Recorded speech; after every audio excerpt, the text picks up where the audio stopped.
So join me today on At the Cottage with Chef D, where we're using beer as an ingredient. Our good friends from Waterloo Brewing will be joining us. We're going to learn a little bit about the brewery, and we're going to make a whole bunch of great recipes. Won't you join me?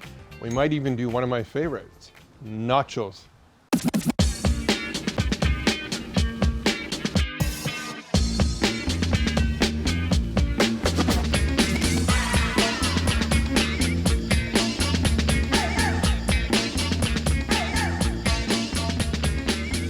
Welcome to At the Cottage with me, Chef D, and my guest, George Croft, CEO of Waterloo Brewery. George, welcome to the Cottage. Oh man, this is a pleasure. I was saying earlier, I don't think I've had a better Wednesday ever in my entire life. So thanks for having us up. Waterloo Brewery. Yeah. First craft brewery in Canada or Ontario? In Canada, yeah. So we started in 1984, well before, obviously, the balance of the craft brewery started, and really started with the brand actually you're going to cook with here in a minute, which is Waterloo Dark. So it's a light lager. Some people get scared off a little bit by the color, but it's really the roasted malts that provide the texture and the color to the brand. So you just mentioned a lager. What's the difference between lager and ale, other than the Kim Mitchell song? Yeah, it's pretty simple. Lagers ferment from the bottom up, and ales ferment from the top down. So just provides a little bit of a different characteristic to the brand. Okay, cool. So I'm going to be making my famous Waterloo Dark BBQ Sauce. You might have had this once or twice. Yeah. It is famous. It is famous. You were kind enough to give me a jar, and it lasted about one night at my place. Okay. So thank you for that. So we start off with the Waterloo Dark, and then we're going to add in some dried onion. And again, you know, sometimes dried herbs get a bad rap, but we're going to let this kind of boil out. So you want something that's going to kind of get the flavor, and it's going to reconstitute and give it some amazing flavor. Then we're going to add some Frank's barbecue sauce, Frank's red hot sauce, sorry, and about 1 tablespoon of that. Can't go wrong with Frank's hot sauce. You can't. No. Now, if you want it, again, I use liquid smoke, but there's also some applewood, dried herbs out there that you can put in if you want. But we're going to add about a tablespoon of liquid smoke, some balsamic glaze, so just about 2 tablespoons of that. I measure everything to T. Yeah. Some molasses, about a 1/4 cup. Okay. Yeah. And you can buy molasses at any grocery store. Don't worry, you can buy it anywhere. And then this is, you can change it up. Some people don't put mustard in just for allergies, type thing. I do like adding a little bit of mustard. So we're going to add a teaspoon of Dijon in. No allergies on my front. Okay, so perfect. Do whatever you want. And then we're going to add a little bit of maple syrup. Okay. Carry a big jug. Yeah. So we're going to add about a cup of maple syrup into this. That looks like the growlers that we sell at our retail store. Growlers. There's that's business has really taken off, right? Over the past.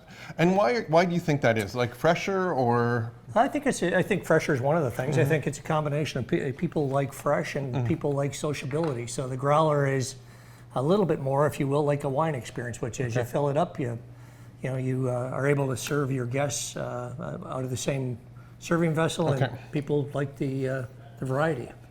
So Waterloo Brewery, as you know, we're up in cottage country. So again, you can buy it at any of the LCBOs, any of the beer store. Yep, that's it.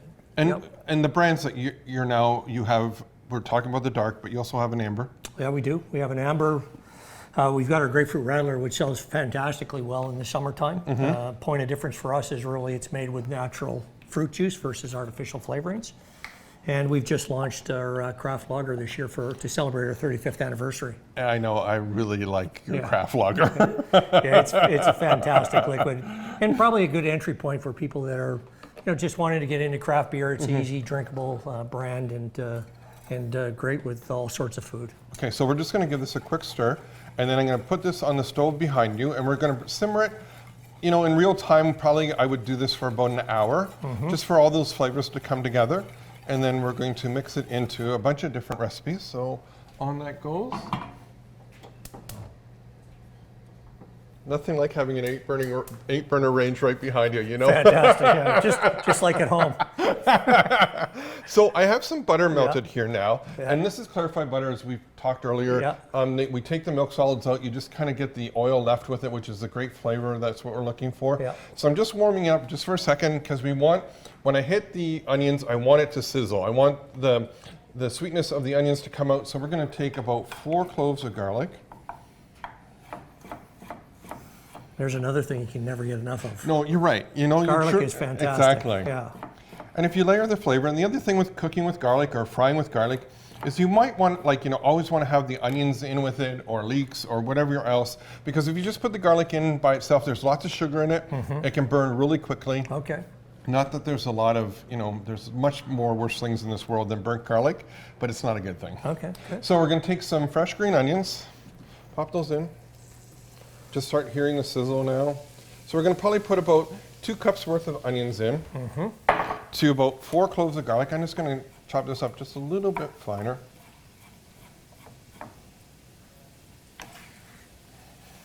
Put that in. I'm going to give it a quick stir.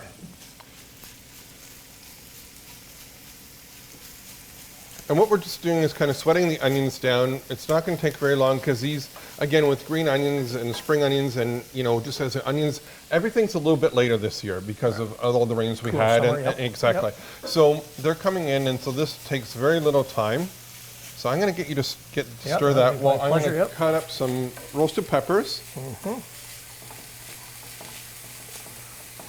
This could be my second job. Okay, perfect. Yeah. I'm looking for something to figure it out afterwards, so this is good. I'll make sure I don't spill anything for you here. But you really enjoy food. I love food, and I do love cooking. I'm an amateur, but it's a pleasure to spend time with you, I got to tell you. So what made you get into the beer business? Okay, there we go. There we go. And then we're just going to add some roasted eggplant that we just roasted on the barbecue. And kind of keep that. So what made you get into the beer business? Well, I started in the beer business as a summer student, if you can imagine, in 1981 with Labatt in Edmonton, and I fell in love with it. I think it's a lot like the passion you've got for cooking. And so it was great, a very competitive space, and I've enjoyed it and get to work with some fantastic people, get to meet some fantastic people. And so, I've loved every minute of it. Cool. So we're reducing down now our onions and our onions and garlic, as well as our roasted peppers and our eggplant. And you can just start seeing the onions are starting to wilt really nicely now. Now we're going to add in some Waterloo Dark.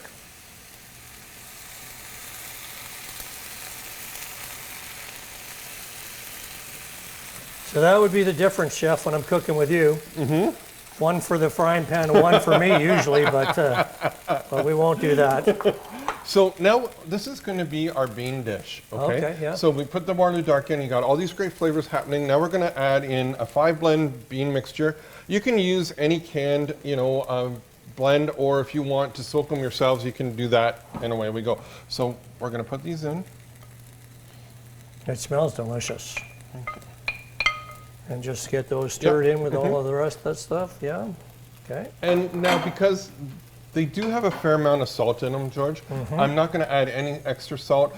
When we taste it down the road, we might want to season it just a little bit, but I think, we tend to get a lot of salt in our diets, and this is an easy way of kind of watching that. Yeah, and so now would you continue to stir this, or you just let this simmer? We're done. Okay. And then what I'm going to do is I'm going to take a little bit of our barbecue sauce that we've made, just give it a quick stir, and then we're going to put this over top. Oh, yeah, yummy. Just like so. Yeah, it looks delicious. We're going to let that do its thing. Okay. Now, the other part is I have over here, I have some chicken thighs, boneless chicken thighs. Everybody wants the chicken breast, right? And they're looking at it and saying, that's the creme de la creme. Yeah, it is, but it's dry. You have some fat in with the thigh, so you get some more flavor, and that's what we're looking for. Yeah, no question that the darker meat, if I can call it that, is a bit more flavorful. Yeah. So we're just going to put the barbecue sauce over. Yeah. I'm going to pop that in the fridge, and we're going to let that sit there for probably about an hour, just so the barbecue sauce gets in. Yep. Then we're gonna put it on our grill, or if you don't have the grill handy, put it in the oven, and away we go.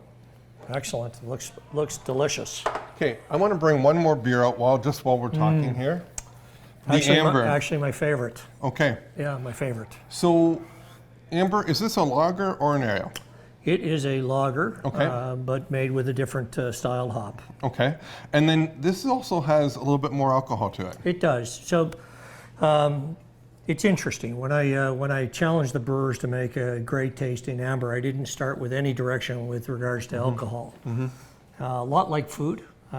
We don't want the alcohol content to be overpowering. We don't want people to have a drink of the beer and feel like they've just drank alcohol. It should be very smooth and very natural. And so when they made this particular brand, it's most balanced at 6.8% alcohol. So it is higher alcohol. It would be a brand that pairs wonderfully with food. It certainly wouldn't be a brand that you'd sit and drink all evening, just too high in alcohol.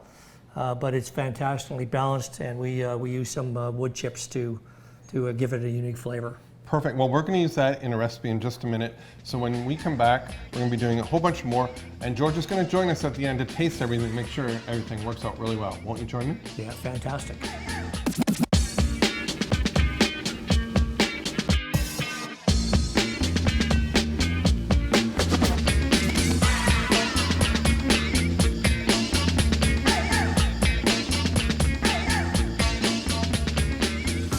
So beer as an ingredient is absolutely fantastic, and we're using, in these recipes that we're going to be doing shortly, is we're going to use some lager, we're going to use some of the amber, and as you've already seen, we've used the Waterloo Dark in the beans, and of course the barbecue sauce, which is absolutely fantastic, and we'll be putting the chicken thighs in the oven very shortly. So the next dish that we're going to do is a soup, and yes, of course it's really super hot right now, but in those off seasons in May and in September, when it's a little bit cooler up here at the cottage, you want a simple, easy soup. This is where it's at. So what I've done here is I've just reduced down some onions and caramelized them off in my pot here. And again, if we're counting, it'll be 3 onions. And I'm just going to chop up a little bit of garlic again, probably about 6 cloves. Now, if you want a really interesting flavor to this soup, why don't you try some roasted garlic in it? It'd be fantastic. Again, if you don't have the garlic and you just have dried garlic, put it on in, it'll be great. In they go. And then we're just going to saute this down probably for about another 1.5 minutes, just to give it the flavor with the garlic and melt all those together. And you'll notice that I brought some store-bought chicken stock. Again, you're in a pinch, you're up at the cottage, you don't have time to make your own. It's not a bad thing to bring store-bought stock in, and away we go. So we're going to put that in just a second. We're going to add in our Waterloo lager. So 1 can.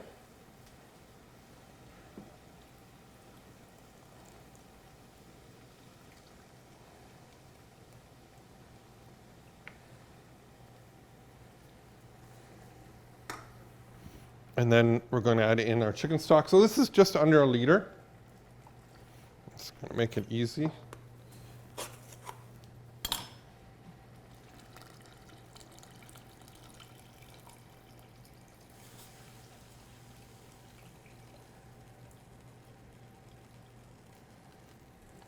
So what we're going to do now is we're going to bring this up to a boil. And then what we're going to do is reduce it down to a simmer, and we're going to let it simmer for about half an hour. And then we're going to add in one of my favorite ingredients, mascarpone cheese, just to finish it, and it'll be absolutely beautiful. But in the meantime, we're going to do we're going to make a really interesting shrimp dish. So for our second dish, it's going to be a blend of different flavors. I have some curry powder, and this is just using, again, the store-bought curry powder. You don't have to have a million spices at your reach, but we're going to get started. Again, I have some butter in my pan back here. I'm just warming the butter up so that when we do hit it, it's going to fry. And then I have these beautiful green garlic scapes right here. Absolutely, amazing flavor. Not as pungent as garlic. So we're going to chop these up.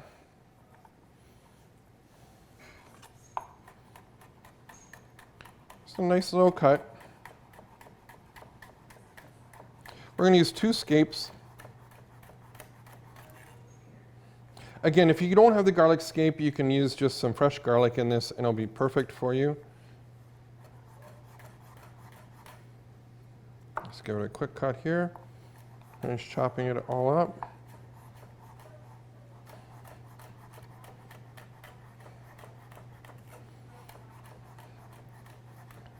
And then we have some green onions and some roasted peppers and some sun-dried tomatoes that we're going to add to this. So the green onions are going to go in first. Our butter's nice and warm.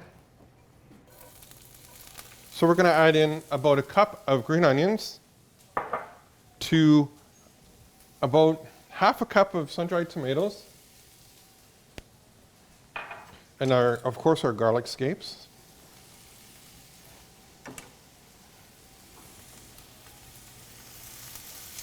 Give it a quick stir. Now my pan's on medium-high again. You don't want it too hot. And we're just gonna simmer these down. We're not simmering, we're frying. Sorry about that. Just till the onions begin to brown and become translucent, which in real time will probably take between 2 to 3 minutes.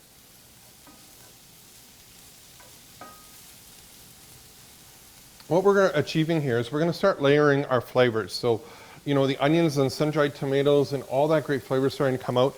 Now we're going to add in our curry powder. This would be equivalent to 2 tablespoons of curry powder. And this is where you have to be around and you want to stir it. And what we're doing with this is we're actually taking the oils out of the curry powder and giving it some more flavor.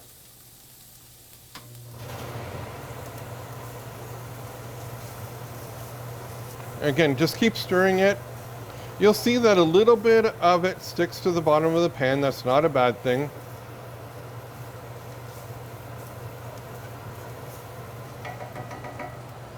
We're going to take our Waterloo Amber. We're going to add in some of the amber. Nice and slowly, and you're deglazing the pan, so you're taking all the beautiful little bits, there's a chef term for you, little bits of spice and onions that we're sticking to the bottom of the pan. They come up, and then what we're going to do is we're going to reduce this down for about a good 2 to 3 minutes. Let it come up to a boil, and you'll see it kind of come down. While we're doing that, we're going to take some tomatoes. We're just going to dice them, nothing fancy again. But with the bitterness of the beer, you're going to add some sweetness back in with some tomatoes and some roasted peppers.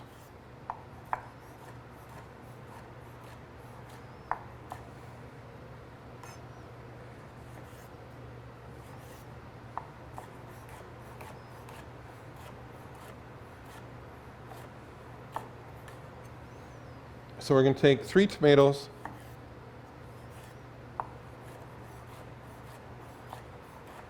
Nice chop. We'll come right back to them. And you're just starting to see that, you know, the edges are boiling really nicely. I'm going to turn it up just a little bit.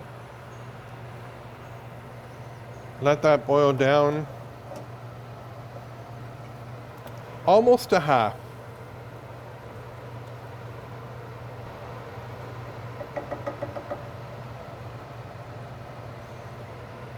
And as you can see, our soup's starting to boil. You're starting to get some amazing flavor coming out of the lager, plus all those caramelized onions just kind of give it that really nice flavor. I'm going to turn that down to low. And just wait for our reduction to happen. I have about half a cup of roasted red peppers in their juice. Pop that in.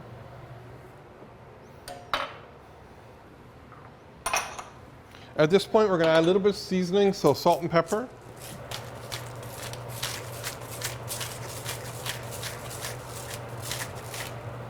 A little bit there.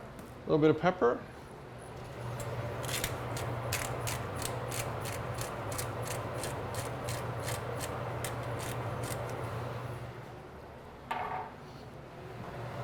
Give it a quick stir.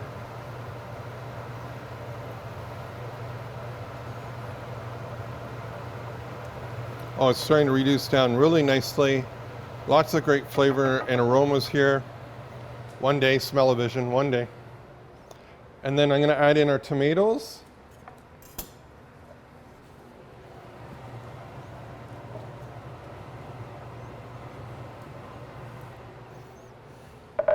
Some chickpeas. So this is 1 can of chickpeas.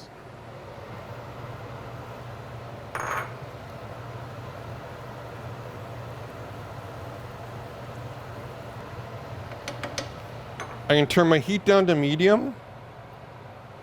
And we're just going to slowly simmer all that great flavor into the chickpeas. The tomatoes are going to reduce down, be absolutely fantastic. And then at the end, we're going to add some shrimp in just to steam the shrimp, and it'll be perfect.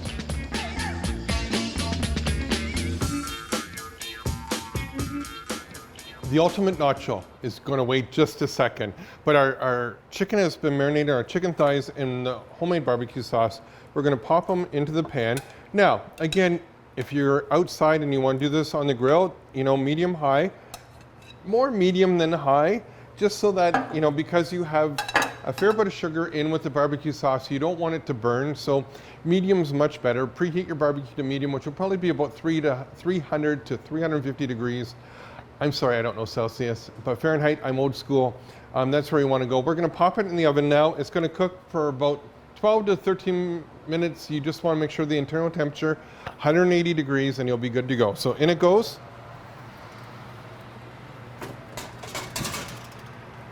And we'll come back to that. Now, we have our soup. It's been simmering, our onions, our beer, our lots of great flavor happening. Now we're going to add one of my favorite ingredients, some mascarpone cheese, that Italian cream cheese that just invites everything that you do with it. It just makes it that much better. So I'm just going to grab my spoon. We're going to incorporate this in. Yes, we're using the whole container. You only live once. You're at the cottage. You might as well be enjoying yourself.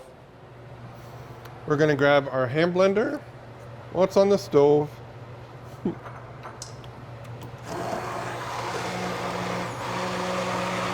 And just slowly incorporate this in.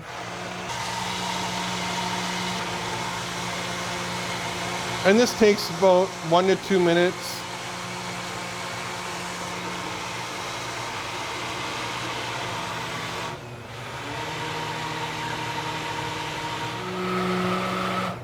And there you have it. We're just going to let it simmer now for about another 5 to 6 minutes, just for the cheese to incorporate in there beautifully. We have our beautiful curry chickpea tomato. Give it a quick stir. Now I'm going to grab my shrimp out of the fridge. You'll notice that I've taken the shrimp, I've taken the shell and the tail off. You don't want to eat the tail, so in they go. And again, you want to cook them right at the end because they're not going to take long to cook at all. Just incorporate them all in. And once they start turning color, they're almost done. That there. I'm just going to turn that up just a little bit. Now, this is truly my guilty pleasure. Nachos. But not just any kind of nachos. Chef D version of nachos. So we're going to take some scoops here. And you can use any kind of chips. We're going to take some dill pickle. Yes, you heard me right, dill pickle. Some Kalamata olives. Some hot peppers. And they're pickled hot peppers. And what doesn't say love like a little bit of bacon bits? So we have some Nutrifarms bacon. I've cut up into bacon bits and just kind of rendered them off. Now we're going to take some Bothwell shredded cheese. I love using Bothwell because this is a non-GMO product, you know, and we know where our food's coming from. That's what's so great about it. Then we're gonna do our second layer.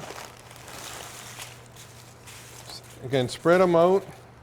Same type of thing, a little bit of dill pickle.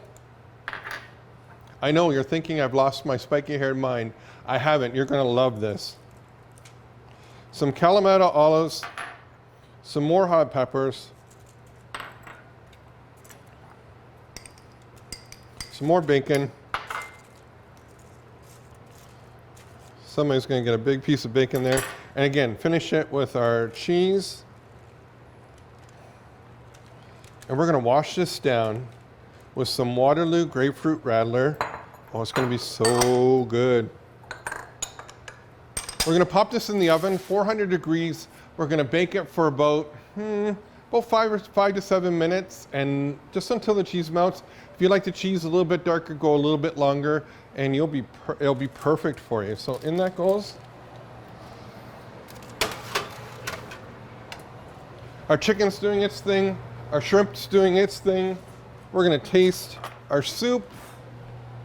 I'm gonna turn our shrimp up just a little bit.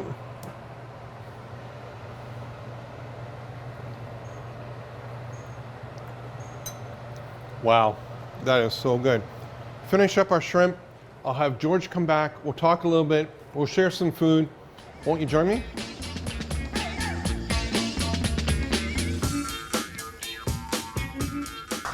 So George, we're done all the meals that I've made with different beer as an ingredient, but my favorite comfort food is nachos, and I can hardly wait to eat these. You know. Oh, wait a sec. Sorry, boys. Not for you. I'm going to take this red. What Oh, is it's going going on on here. I thought I had control over here. Oh, man. Who invited her anyway? I don't know. So anyways, we have our beans that we've done with the Waterloo Dark, and amber with our shrimp and chickpea curry. Of course, the Waterloo Dark BBQ Sauce. I want you to try some soup in just a minute, but just quickly, Radlers. I know that's a big important part to the brewery. It is. You know, it's a category that's growing in the LCBO, and I think, like you with your food, we believe that starting with the best raw materials is the key to success. So the big difference between our Radler and anybody else in the market is quite simple. We use real fruit juice. Everybody else uses artificial flavoring. We've had tremendous success with grapefruit Radler. We launched raspberry Radler this year, and you can expect pineapple next year, and it is fantastic. I've tried them all. They're all great. Hey, till next time, I'm Chef D. Won't you join me at the Cottage? And sometimes it might even be yours. Look at that. If you want to, you can turn them over halfway through the cooking process. We're not going to look at it for about 2 hours. The whole house is going to smell amazing. The meat's going to be tender. Hi. Who's that?